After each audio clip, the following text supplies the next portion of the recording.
welcome everybody. This week's Maternity and Midwifery Hour. My name's Sue McDonald and I'm the happy curator of the Midwifery and Maternity Hour and the Midwifery and Maternity Festivals. And it's my pleasure to be chairing this evening's session. And we're joined by two doctors, Dr. Sarah Azagbona. I hope that's correct, Sarah. Adiegba. Is that correct? I'm close. And Jenny Hall. These two wonderful midwives, and I'm sure are known by a lot of people, and we're going to, because they're here, we're going to put them on the spot and ask them to share their moment of the week.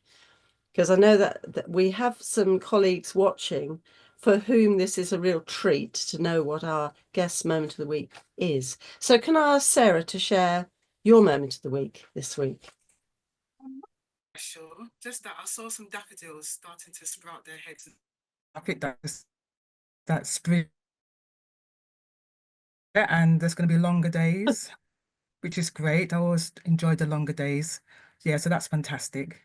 Lovely. And that's a lovely thing to share, actually. So it's funny because last week there seemed to be no flowers about at all, did there? Now they're all poking up and what do they know? Brilliant. Jenny, do you have a moment of the week you can share? No, no. But actually, what I was going to say was that we have a very urban garden where we are, and we had a pair of thrushes in our garden, which was amazing. For those of you who don't know much about birds, actually having thrushes these days is quite rare. Oh, wow. And there's a pair of them we think are nesting in the trees behind us, but it was just wonderful just to watch them. But the crocuses, yeah, I love the crocuses. They're coming up. They're purple and yellow, and yes, it's just lifting our spirits, isn't it, to have a bit of sunshine? Does, yeah. And absolutely, and the sunshine's arrived this week. Has it? Yeah, a little bit. Certainly in the southeast, it's sunny. And I'd forgotten what a sunny day and blue sky was like. So it's fantastic. Thank you so much. Now I'm going, Sarah and Jenny now going to have a little rest before their presentations while I just do the usual welcome to everybody. Now I know we'll have some new people today and we'll have some old friends. So welcome to both of you. For those new people, the Maternity and Midwifery Hour was born 5 years ago. I can't believe I'm saying this, 5 years ago, right at the outset of the COVID-19 lockdown, the very first one in the UK, where we really wanted to make sure that midwives and student midwives, people in maternity services could actually link up and learn something or have some new information. And initially we did a lot about COVID and we did a lot about the changing services. And now we're carrying on 5 years later with all sorts of other things that we think are of interest to midwives and student midwives and other people within the maternity services. And we do have some mums I know and parents, and we also have people who want to become student midwives. And we have people from all over the world, which is fantastic. So wherever you are in the world, just let Paul know in the chat and we can share that so everybody knows where you're from, especially Sarah and Jenny. Now, I'm also going to say a big thank you to people at the moment because you'll notice I've got a bit of a husky voice, very nice little husky, but that was the cold I've had. And I know there's a whole load of bugs going around and people are having to work that bit harder to cover for people who are off sick. So well done and keep going with what you're doing. And a big thank you as well. Now, this week, it's National Women's History Month, and this is an international thing. And I've put some links in the resources, and that's half to remind me to tell you about the resources because there's some delicious reading there for you. And there's certainly some resources from the BBC. Some of it is for kids, but actually they're really good stories about what women have achieved over the years and just challenging our thinking a bit. And there's also an international link to especially women who are facing war, and that's fairly, it seems as though there's a lot of war going on in our world at the moment. It's horrible, but this is more positive in the fact of what women are doing to kind of survive and prosper. And also the Historical Association, which is a charity, I think, based in the UK. So also that link is fantastic. Some really interesting things just to immerse yourself in a bit of history. I think if we don't know where we've come from, how can we know where we're going? That's my little motto. Now, I'm also going to do a tribute because I thought this came at the weekend and I was really touched by this. And this is James Harrison, who's an Australian man who was actually reputed to have saved the lives of more than 2 million babies. Can you imagine having that in your soul? Isn't that fantastic? And that was through really regular blood donation. And he died this weekend, which is very sad. He's nicknamed the man with the golden arm, and he donated his blood over 1,100 times, providing this rare antibody, which is actually anti-D. And those of you who are a bit rusty on anti-D, off you go to your textbooks just to check out what that actually gives those babies and saves those babies. Fantastic. There's also a really interesting NIHR research that provides evidence to back the safety and effectiveness of COVID-19. I thought that was very timely, given we're into March and we're in the sort of birth of the maternity hour with that first lockdown. And this vaccine for pregnant women, they compared women who weren't vaccinated and women who vaccinated during pregnancy. And those women who vaccinated during pregnancy had a reduced risk of blood pressure disorders during pregnancy, giving birth by cesarean section, and their newborn needing admission to intensive care. So good. We like vaccination. It's a good thing. Okay. And then I've got a final call for Nick. You remember Nicolette last week was talking about her study. She's got another week. She's extended it by another week. So if you haven't filled in that questionnaire, and it's quite straightforward, and it's interesting being in this sort of work, just follow the link on the resources and just check it out and put your 2 pence in. And I'm almost perfect timing this evening, which is fantastic.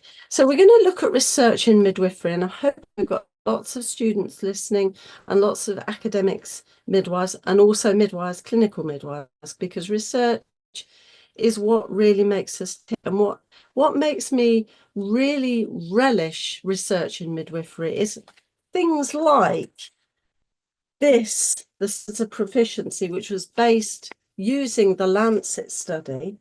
And also, gosh, that's our lovely Mary Renfrew, the Enabling Safe Quality Midwifery Services and Care in Northern Ireland, which was also led by Mary Renfrew.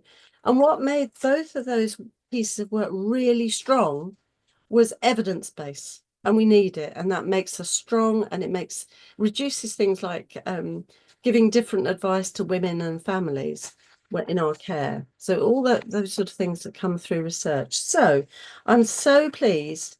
Well, I have 2 fantastic speakers, and they both have their CVs online.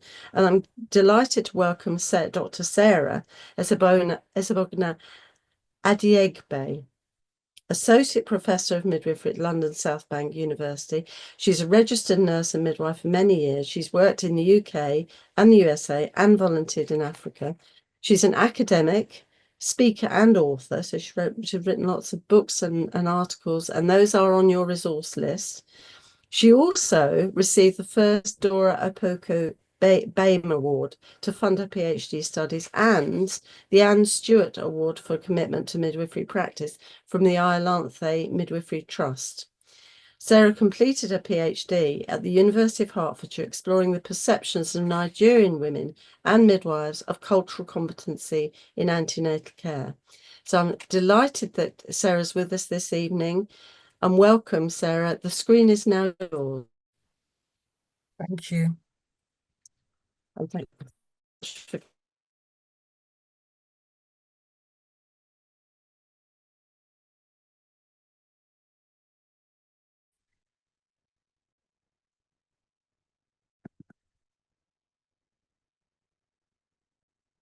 it's just usually a little delay.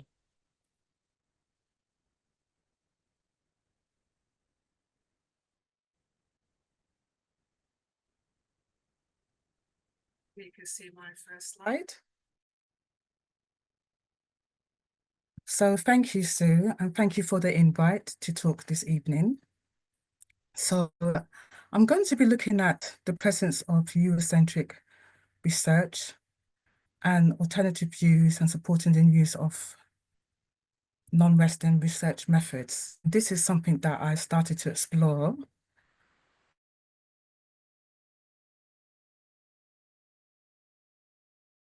a methodology which would be appropriate for the sample woman that I wanted to research. And in that case, it was migrant African women. And I kind of fell down this rabbit hole of looking at other methods which were not from the Western or were not from Western perspectives. So before I start, I just want to just emphasize that, yes, the methods are important, but also just to remind people that the space where the research takes place is also important, and also reshaping and transforming researchers' identity is also of relevance. But I'm going to focus on the methods and the importance of those methods. So first of all, we need to look at our historical past and look at the impact of colonization. So we know that in our history, there were invasion of lands by powerful groups, and culture and political systems were enforced on indigenous people. And this happened across Africa, Asia, the Middle East, America, Australia, Canada, New Zealand. And these are just some of the places that were colonized. And if you think about colonization, the impact of that was the impact of enforcing knowledge that was embedded in Eurocentric theories. So in the present time, in the present context of today's world, a lot of the Western universities have Eurocentric theories in their establishments. And therefore, non-Western and indigenous knowledge is mainly disregarded. And so therefore, the premise is that research is constrained by Westernized methodologies. Now, what does that mean? It means for those indigenous populations, this is a word that probably is a little bit shocking, but as a dirty word, they had was suppressed, it was diminished, it was demeaned, being relevant. And knowledge is important because knowledge is used as a way to overpower those who have less knowledge. And in the current world's view of knowledge to others, however, there are alternative ways of viewing the world, but these are not considered. And therefore, because of that, some knowledge does remain invisible. And if you think about the importance of knowledge and the importance of non-Western approaches, if we are using Western approaches for researching non-Western populations, is that true knowledge that we are actually retrieving? And is there, in fact, a loss of real knowledge? And if you think about the UK, the context today of our childbearing population, it is very diverse. We have a very migrant population, particularly in the UK, and also a lot of Western countries. And so therefore, if we are researching individuals in this way, are we catering for all those individuals? And so therefore, is there justice in research? Because if you're not hearing the views of everyone, and only a small pocket of women are being presented in research studies, it means the voices of those who are not researched are not heard in policy, they're not heard in practice, and they're not heard in guidance. So how about if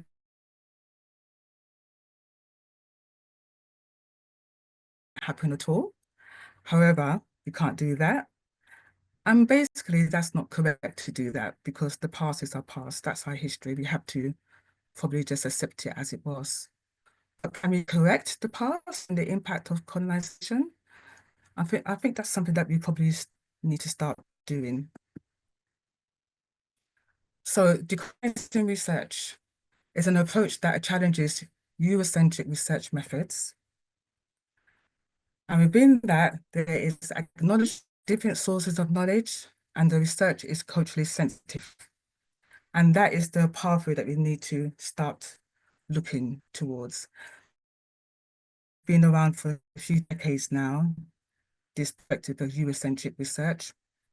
However, even though it's been around for a few decades, it's not actually present in our current context of midwifery research, or it's not evident.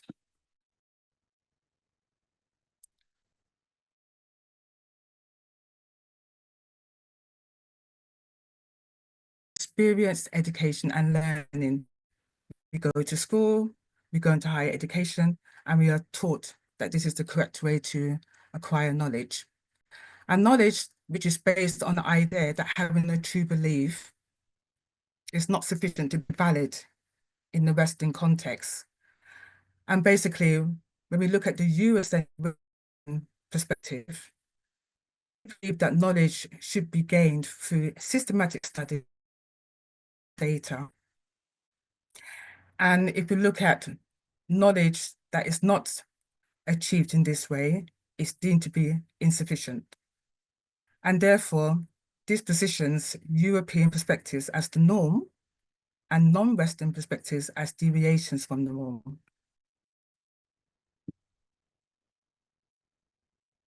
So, what do we need to do about the current midwifery research practices? Do we need to adhere to what is acceptable? This is what we are taught. We are taught about research design and approaches, but these are mainly framed on Western perspectives. And this impacts on diverse views and other ways of knowing. But we know, and I think probably there's a lot of academics who talk about this, we know that there are other ways of gaining data.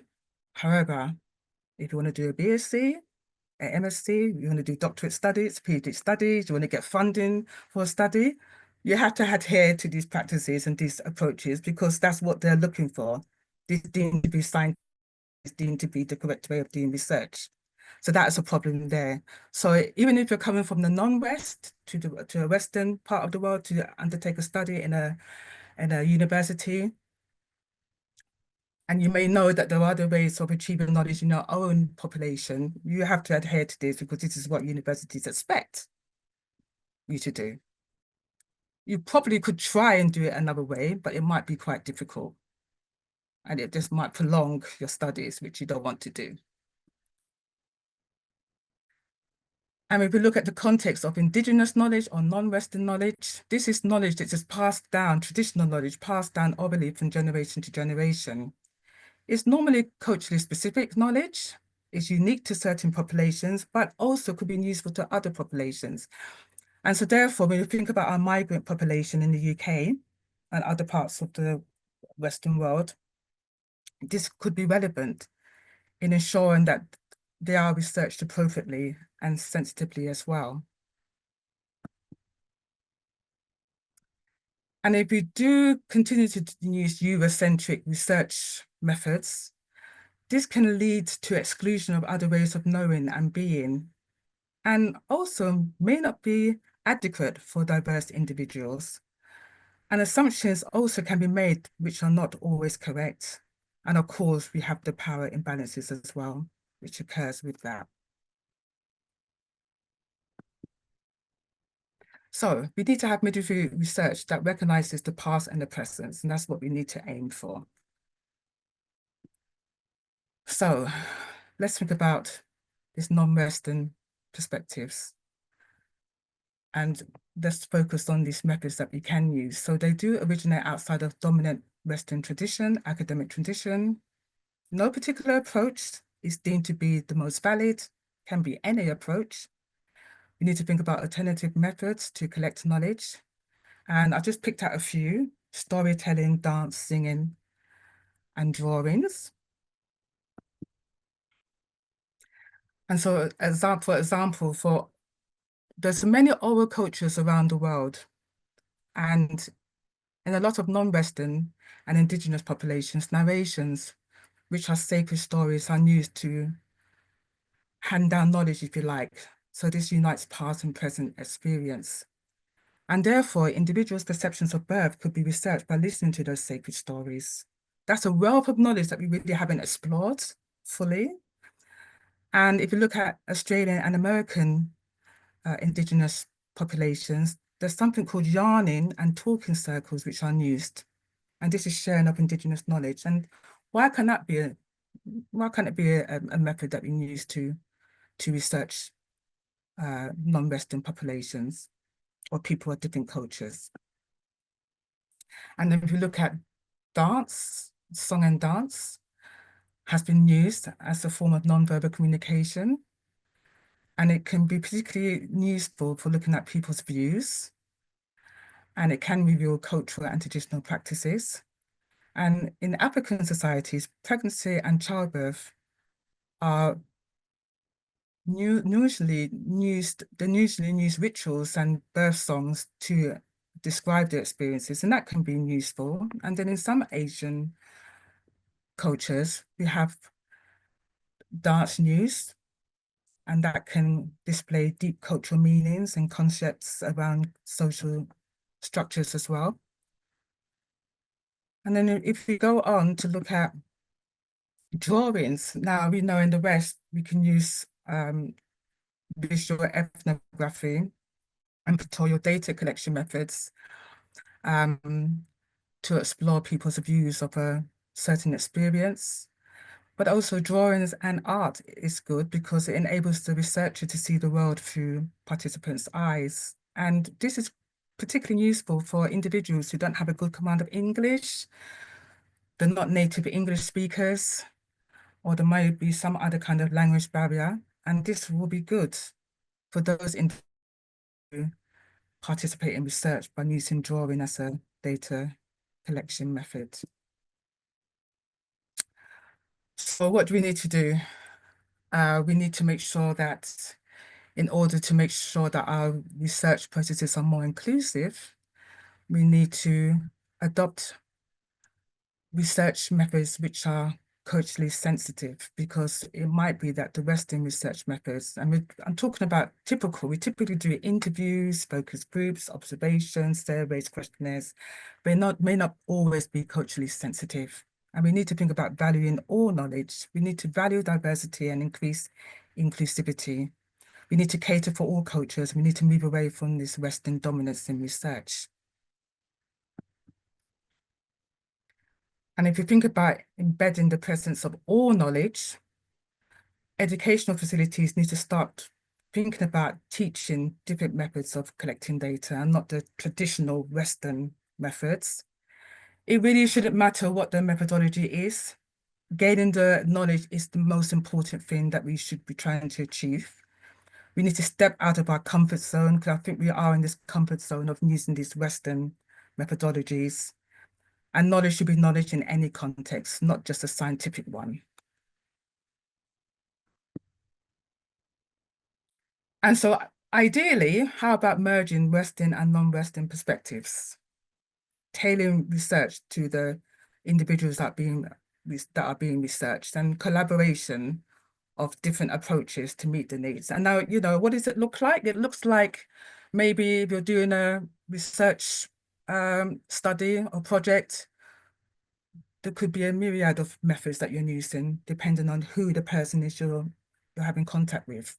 And that might be good. And that would go some way in reducing inequity in research participation, because we know there's an issue with people from certain backgrounds not participating in research. So then I thank you. That's it. That's the end of the presentation. I'm just sort of I was been thinking about how one would go into a different complete, because you've thrown everything out. And of course, what the key thing that you said that really stayed was the whole system is set that you have to do it this way. And I was thinking when you enroll for your your master's, your PhD, you know you've got to go through a particular little hurdle or set of hurdles actually to get to where you need to go. Now you've just moved the hurdles a bit.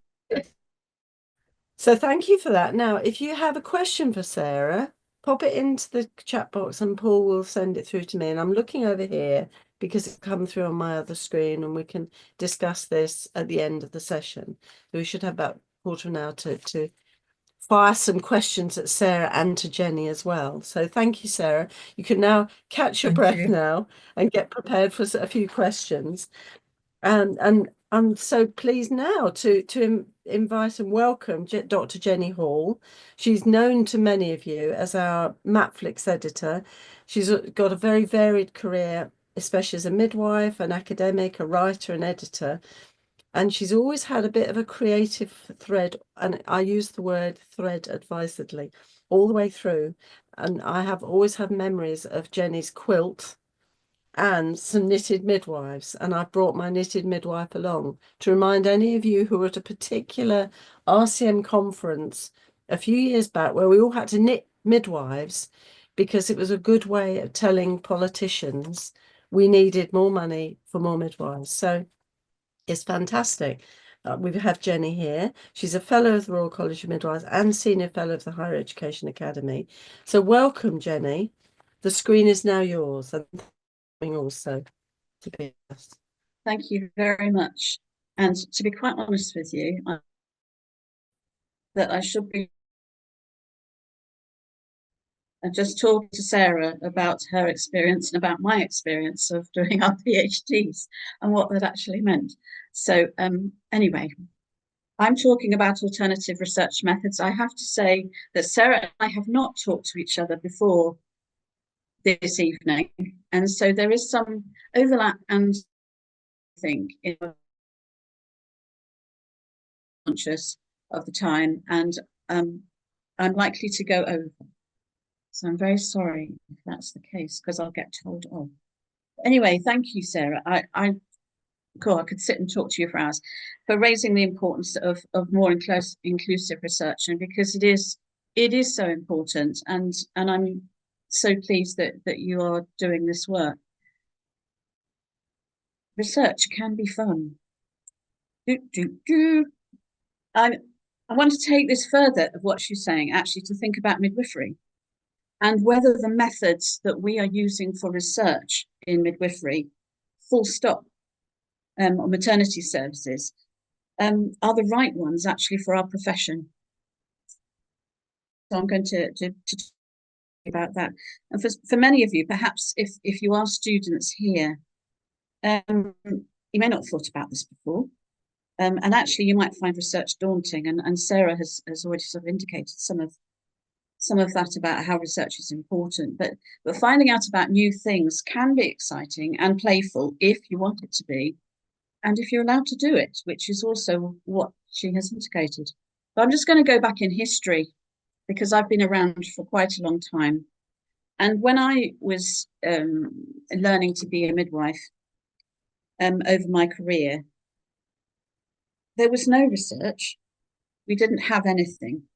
That actually these two studies were the first ones that were done by midwives, published in 1980. Prior to that, the research was always being done by doctors. Midwives just didn't do research. And if you notice what she was talking about, she's talking about pre-delivery shaving and enemas. Now, for those of you who are as old in the tooth as me, you will know that when anybody was brought into hospital to have a baby, then they would have a shave, an enema, and a bath. And yes, it was big enemas. It wasn't the tiny little enemas that we have now. But no matter what stage of labour they were in, that's what they had to do. And Mona actually did this research and showed that it wasn't actually necessary to do that. And yes, there were a number of babies that were born in the bath. I will say that as well. And this book here is the Mays Midwifery textbook that I had. There's no research in it. And if you look at the Mays Midwifery now, which Sue knows very, very well, is that it's huge. And the amount of research that has been done in the past 45 years has has developed so much. But at our time, what you did was everything was by rote, that you did everything without questioning, that you actually did what you were told to do. This is what you do for each woman. Well, actually, I did question, but that's another story, which I will not go into now. And then we moved on to this. We have moved on to this evidence-based culture, which is fantastic. And for those of you, again, who are pretty old in the tooth, is that we had ECPC, which we affectionately called it, which was actually a huge tome of research that had been gathered together. And the guide was much smaller than that. And you carried it around with you, which you could then use as evidence. And then since that time, we've obviously developed into nice guidelines since then. It's a piece of paper, which is not very good. There's nothing wrong with evidence. There's nothing wrong with research. I'm not disputing it at all. And I'm sure Sarah is not at all either as well, because it's important that we are providing the best care. So it's important that it's being done. But so much of midwifery practice still has been handed down from generations to generations and has not been researched and has not got evidence behind it. And then we come on to this issue actually about what is evidence, which I'll talk to you about in memory.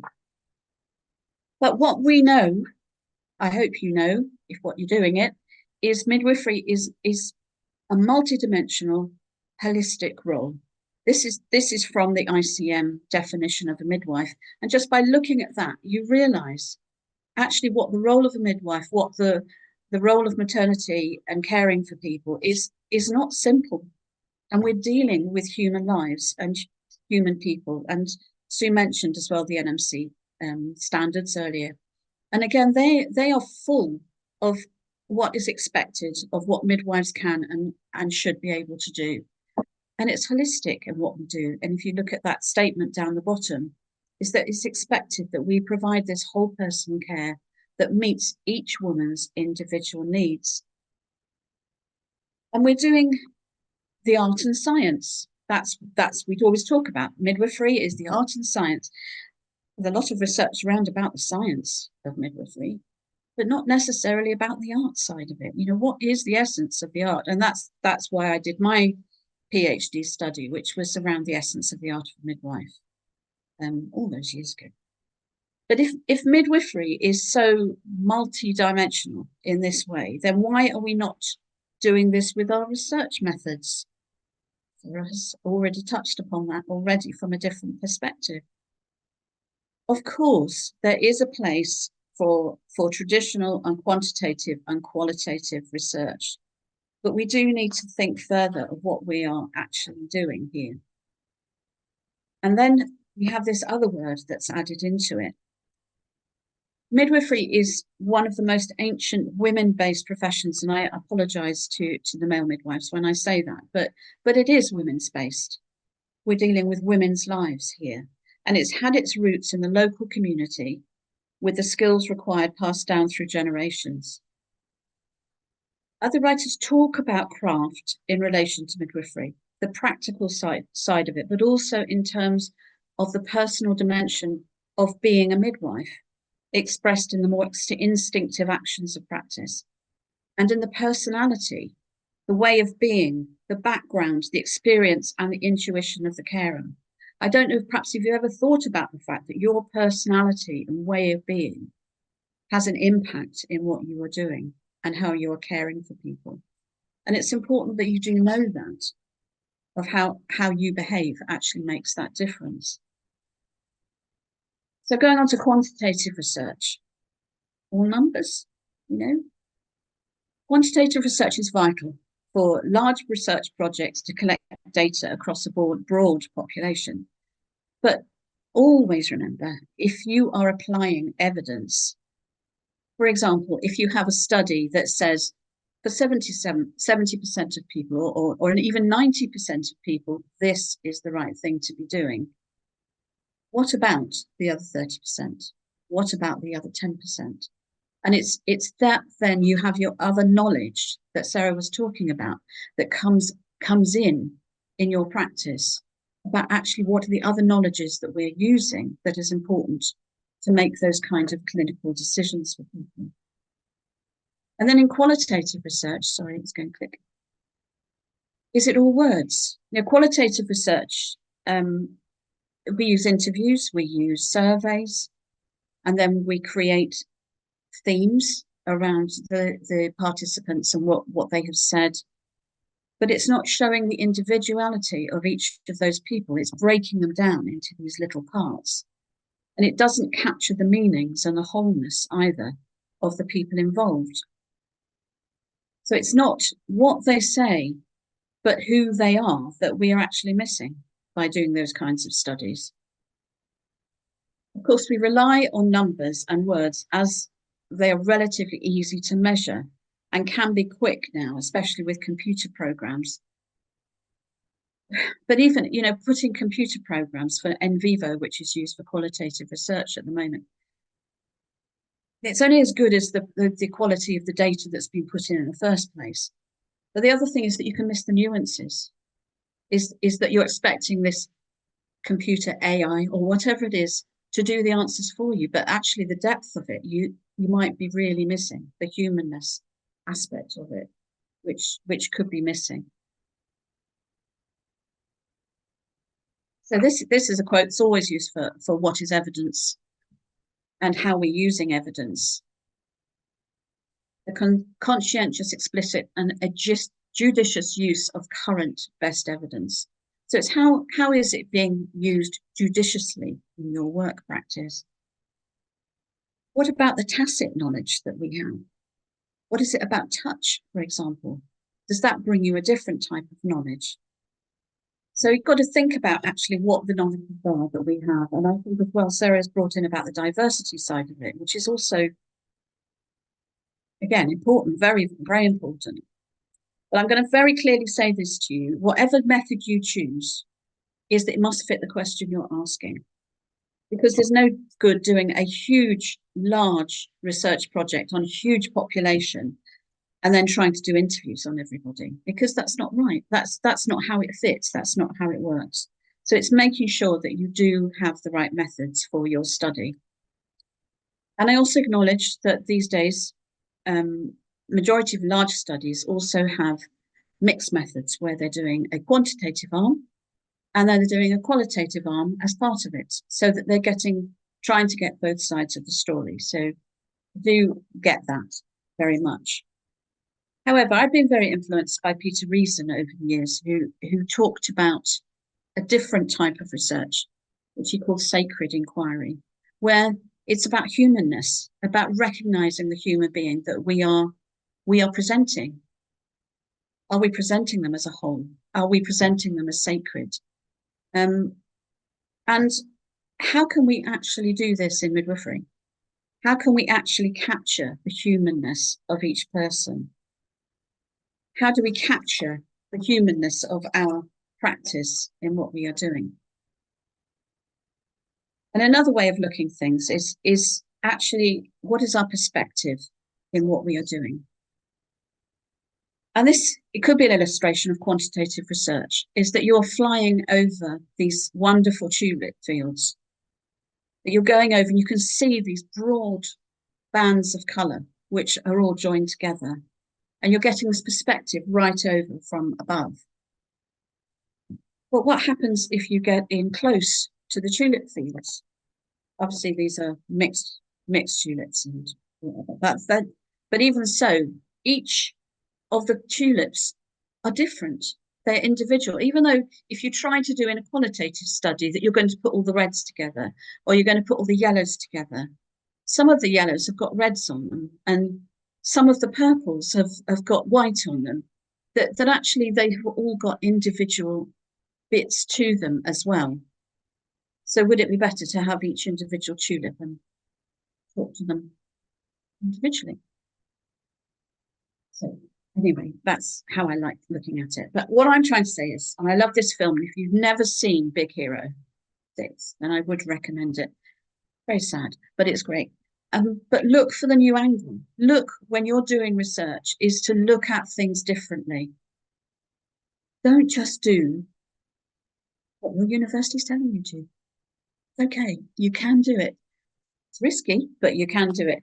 And we can talk about that in a minute. But look for things differently. Don't just take things as the status quo, and just because you want to hurry to get it over with as quickly as possible. So I'm going to talk about arts-based methods, and Sarah has already mentioned this within her talk as well, and about how arts-based methods can bring out the whole person. And I used these very much in my own research, which I will come on to in a moment. Art, we're often touched by looking at other people's art. And if you don't know who this is Gustav Klimt. And if you don't know Gustav Klimt, look up The Kiss, which is also one of his fabulous, fabulous paintings. And it's called The Mother and Child. When you look at this, each of you out there will get a different perspective of what this picture is about and what it means to you.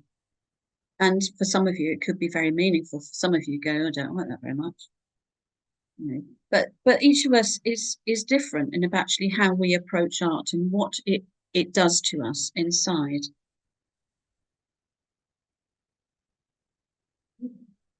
Let's move it on, sorry.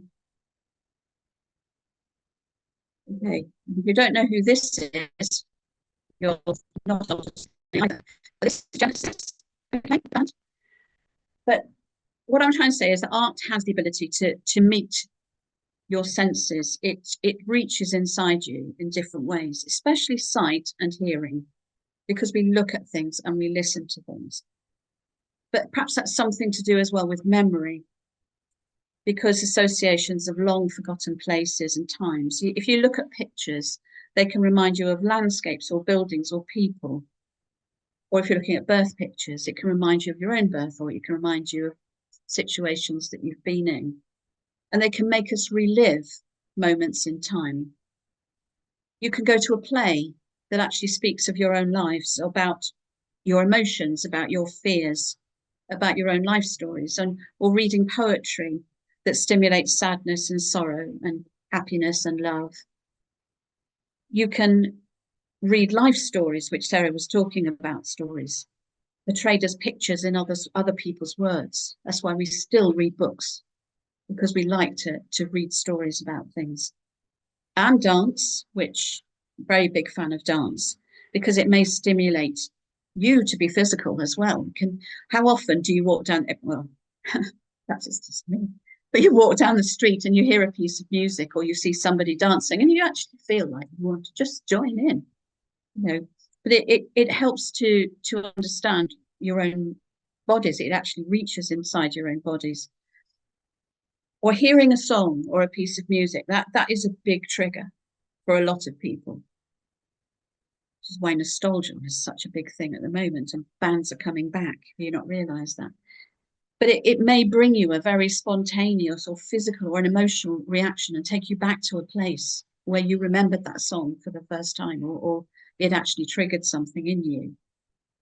And people we associate it with, and places we have. And our mind, it clicks in with the play button.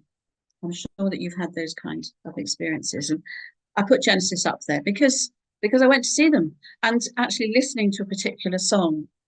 I was doing a study at the time and I was listening to a particular song and it took me straight back to somewhere else. And it's just so powerful about how art can actually do that to you.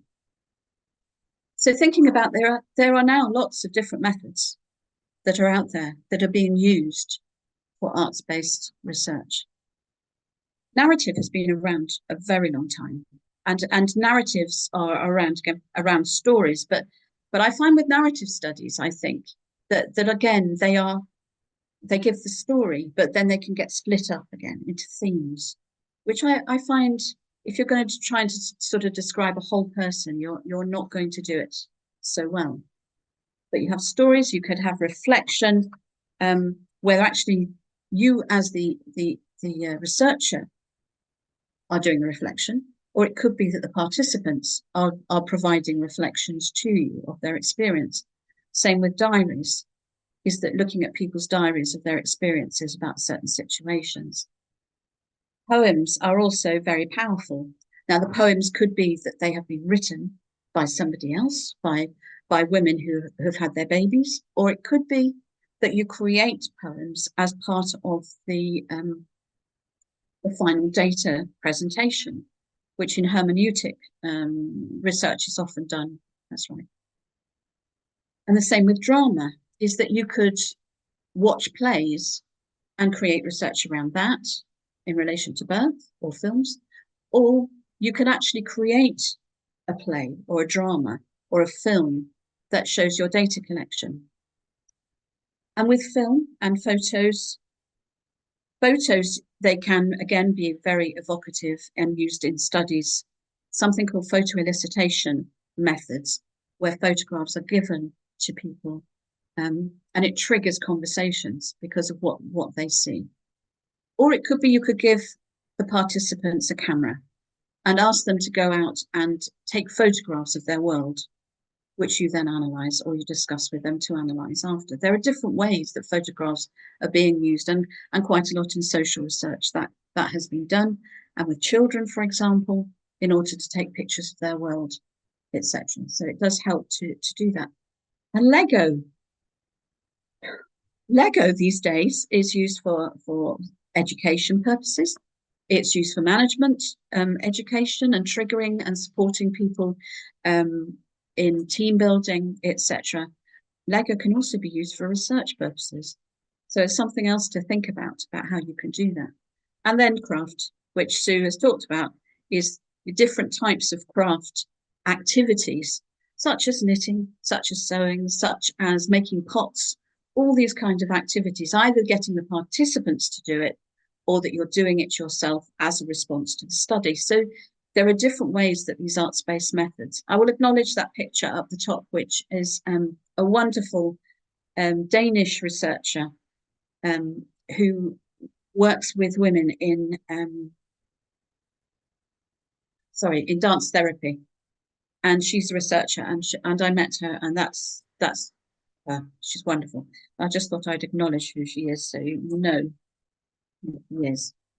But in my study, this is getting even more complex, so don't get too hung about it, is they used the theory of bricolage, which was presenting people as a whole, like a jigsaw puzzle, so that you have different parts of them, which you then put together as a bricolage and representing the whole.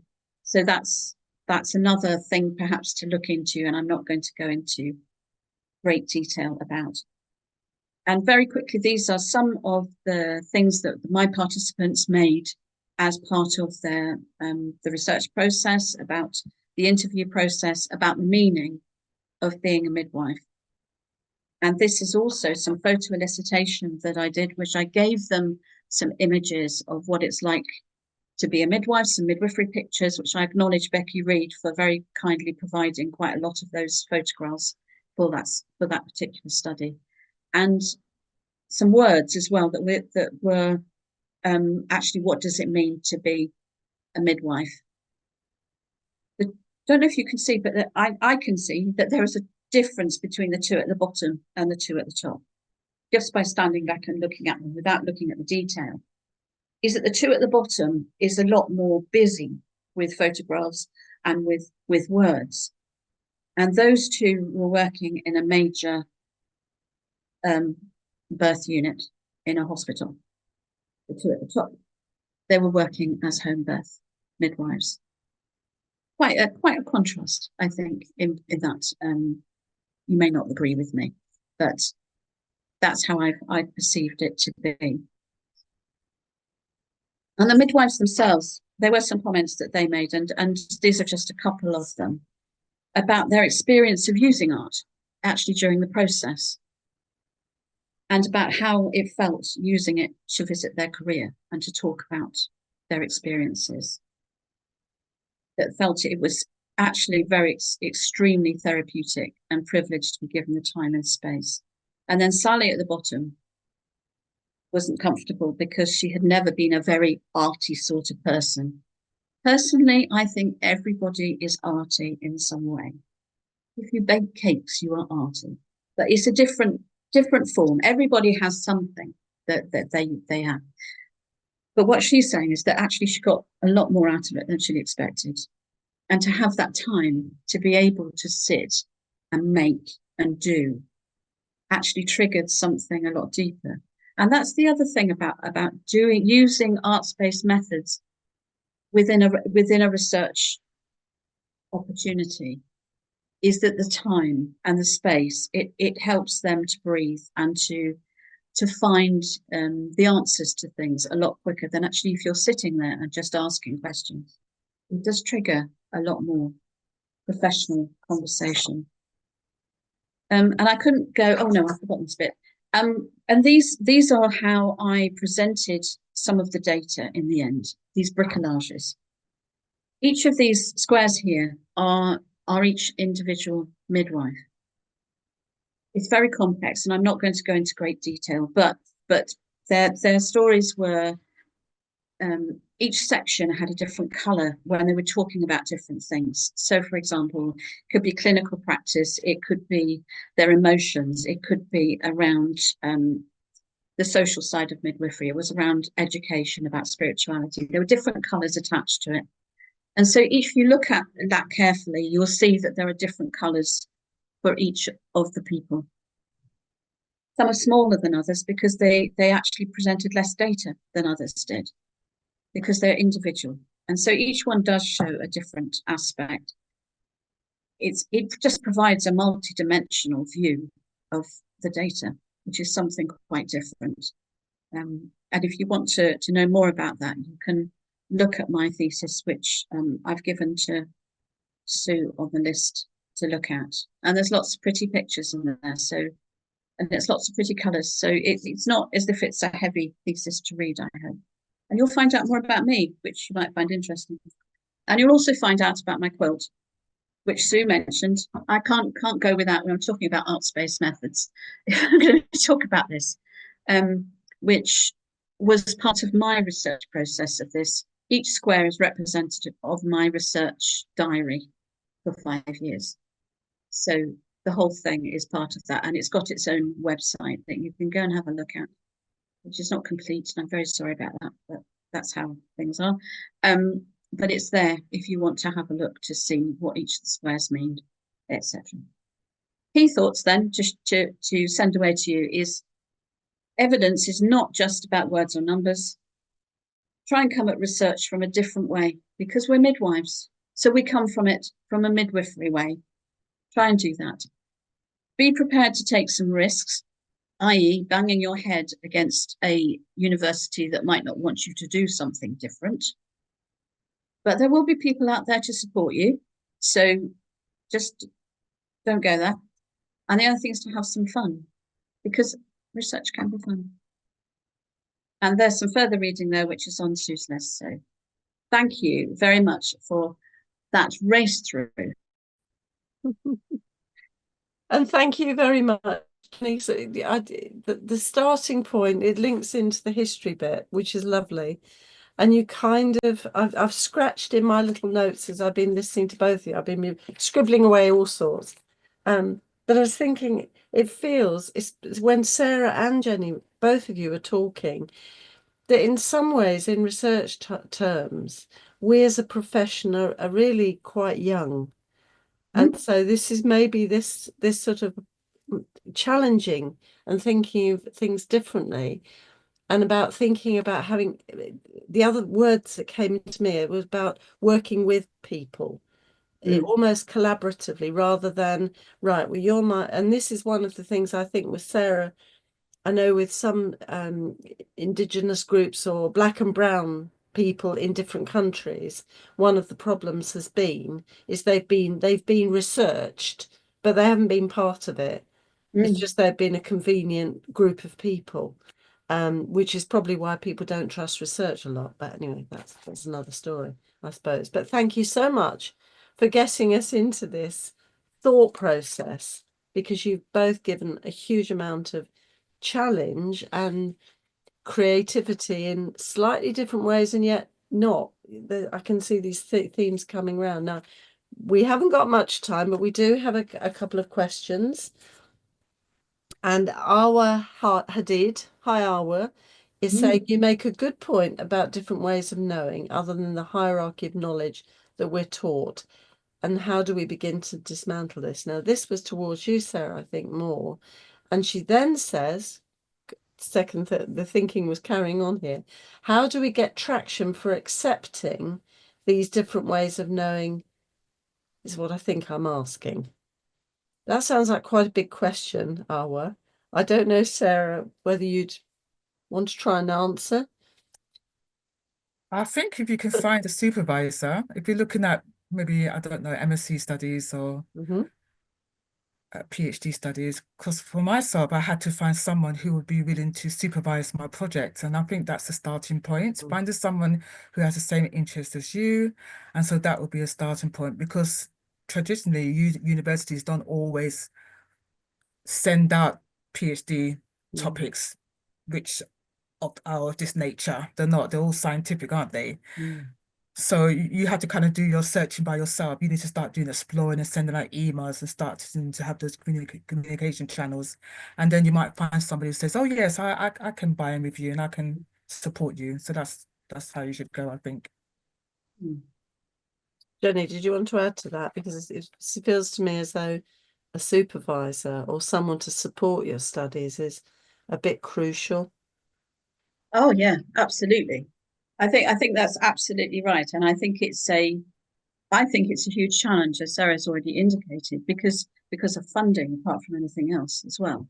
But the fact that actually trying to find people who have had experience of doing arts-based research or doing alternative methods, either within the university itself or even in midwifery, is a challenge.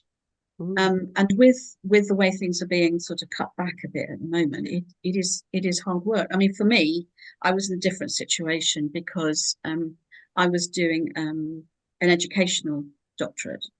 So I was doing an EdD and I was on a program. And the supervisors chose me because they knew what I was going to be doing. Now that was great.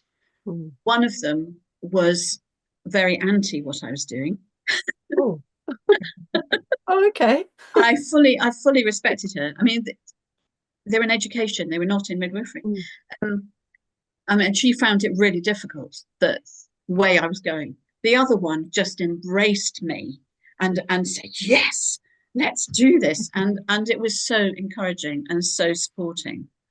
But it was also making sure that the quality of it was going to be good enough to create new knowledge, which is also what Sarah is saying, that you are creating new knowledge in around diversity, for example.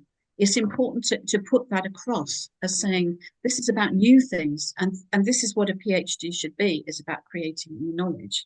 And that has to be banged out, because if you're saying, well, actually, I'm just going to go and play, then they'll go, no, you're not going anywhere there. But if you are definitely going to be creating new things by what you're doing, and it can have a small impact or a stepping stone to something else, then it's important. But I was going to say to Sarah as well that obviously there's been anthropological studies done over many, many years around Indigenous populations. But I think what Sue said about the fact that it's co-production, or it's around those people actually being able to give their own voices, is what's most important, isn't it? And that's... Yes, I think when you were talking initially, and again I scribbled down, when you were talking about getting in, looking at different cultures and in a different way, and not forcing them into the sort of Western little square and round holes, whatever. I was thinking, if you're a different culture, I wonder how easy it would be to gather the data and analyze. But also, as you were talking, I was thinking, well, what you're in a way you're saying is you need to be part of that group and partner up with someone who's there, because you might miss something, because if you're in a different culture, you won't ask the right questions, maybe. I don't know. What do you think, Sarah? Am I off the wall? Yeah, correct. But I think it's about acknowledging that the knowledge was already there. It's been passed down centuries and centuries of knowledge has been passed down. But where is that knowledge? It's half of it is gone, I think. Yeah. We don't even explore it. So I think that's the problem. It's kind of mind-blowing when you think about it. Where is that knowledge that those indigenous populations had before colonization? A lot of it's being suppressed, or it's not deemed to be valid because it's not scientific. And that's the issue here, isn't it? Where is that knowledge? Knowledge is knowledge. Doesn't matter how you gain the knowledge. It's still knowledge, isn't it? Yeah. You could say that about midwifery knowledge as well. Yeah. You know, that there's an awful lot of midwifery knowledge that is disappearing because it's not being gathered, or it's not being taken forward. Well, then there's a lot, having been through a textbook, there's a lot in a textbook, but there's an awful lot you learn as in practice, and not just in the delivery suite, but in antenatal and postnatal and with babies, the whole lot, that is not in the textbook, that you pick up along the way. And some of it gets into a textbook if you get to write a chapter or whatever, but some it can be lost. So I think both points are really fantastic. Now I've got a comment from Karen Gasper. Hi, Karen. And she says, art is such a powerful language. I love it. That's a good way there. Okay, well, I think we've run out of, I always say this is the shortest hour in the week, and I could listen to you both talking for forever, because you've got there's so many different themes that are shared, and I think we might have to get our colleagues back again for the next story. Jenny and Sarah, there's no escape. But I'm also going to say hello to Italy and Kata, because I know you were there. You were here, there, wherever, here. And I'd just like to say a huge thank you to Sarah and Jenny for joining us this evening and just setting a few challenges to say it's not so straightforward, all this research hurdle game. And I like the fact you've got Jenny talking about it actually could be fun, and Sarah talking about, well, think of all the knowledge that's being lost that we, or you out there, one of you out there, could think about, how could I get that knowledge from this group of people, from listening to their stories, from looking at the way they're moving, look at the way they're dancing and their artwork. I mean, the possibilities are endless. So I think we'll leave you with that. Now, I want to say also thank you to Angela, who's making sure this is all nicely recorded so you can catch up with this. Should have said at the beginning, everything's recorded and this is available and will come to you as a link as well. Do share it with your colleagues, and especially if you're as a student midwife, because I think sometimes research gets this sort of patina of being exclusive, something people in white coats do, and it's not for you and I to do these things. I mean, I'm as the same sort of vintage as Jenny, so I know what it was like before we got research and how exciting it was being involved in research and realizing what it could do for practice for all of us. So share and have a chat with your colleagues and see what they think about research. Fantastic. That's your homework, by the way. This is me as a teacher. Now, next week, we're looking at midwifery education, what next, with the NMCs, Jackie Williams and Tracy McCormack. So that will be another little challenge, the way we're thinking. And also, I'm going to say my favourite calendar is, the link is on your resources. Now, the 5th of March, I can't believe it's the 5th of March already. And your task for today is to bring to mind people you care about and send love to them. And I think that's a good way of thinking about the end of the maternity hour. But I'm also saying, look after yourselves. And I'm also saying, don't forget to book there's an infection control seminar on the 25th of March, 1 till 2, with Dr. Rachel Maguire and Professor Dinah Gould. And there's also the Midlands Festival on the 20th of May in Nottingham. So book up for that if you haven't. In the meantime, we'll see you next week. Thank you again to our lovely Sarah and Jenny. This has been fantastic my brain's buzzing with it all. And thank you so much. And we'll Thank see you you. next week. Take care.